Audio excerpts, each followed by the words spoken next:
So, Carly Norris, played by Sharon Stone, fresh off a breakup, moves into this fancy New York high rise called Sliver. It's one of those buildings that's too sleek, too modern, and you just know some weird crap's gonna go down. Carly is this successful editor, but the place she moves into, yeah, the last tenant died. Like, fell off the balcony dead. Red flag, right? But nah, Carly's like, this'll be fine. What could go wrong? So she meets the neighbors. First, there's this guy, Jack Lansford, who's got that intense writer vibe. He's all mysterious and brooding because in thrillers, there's always that guy. You know the type, seems cool, but definitely has skeletons in the closet. He's got this weird obsession with the previous tenant, Naomi, who you know died. Then there's Zeke, the building's owner, played by William Baldwin.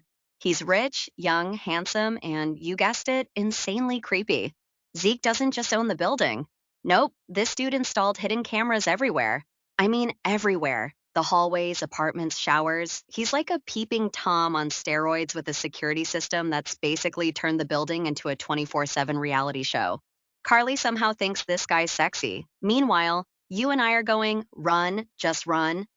Instead, Carly starts hooking up with Zeke because apparently nothing says long term relationship potential like a guy who secretly watches people in the shower.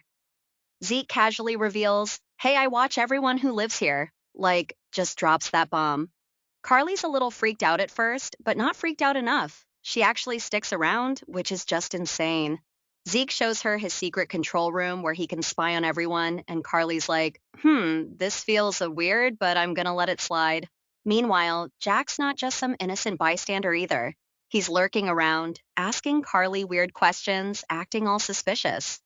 Is he jealous? Is he guilty of something? No one knows, but he definitely seems sketchy. Things start to escalate because why wouldn't they? Turns out there's a string of mysterious deaths in the building. People are falling off balconies left and right, and Carly's like, okay, maybe something is off here. You think? And it gets weirder when she finds out that Zeke had a thing for the last tenant, Naomi, who fell to her death in a way that's way too coincidental. Zeke, of course, swears he didn't kill anyone. I just like watching people. Yeah, that's comforting. Meanwhile, Carly's getting paranoid because she's now dating the guy who watches her sleep. You know that moment in a horror movie where you're screaming at the screen for the character to leave? Yeah, this is that moment for about half the movie. By the time we get to the climax, Carly's caught in this twisted love triangle.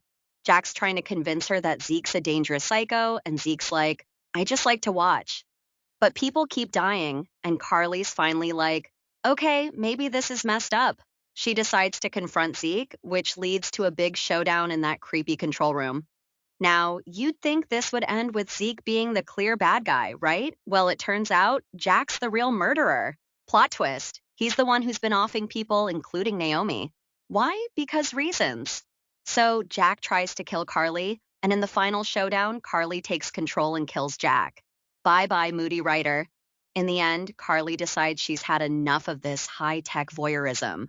She destroys Zeke's whole surveillance system, just smashes it. It's like, you know what? I'm done with this. I don't want to be watched like a zoo animal anymore.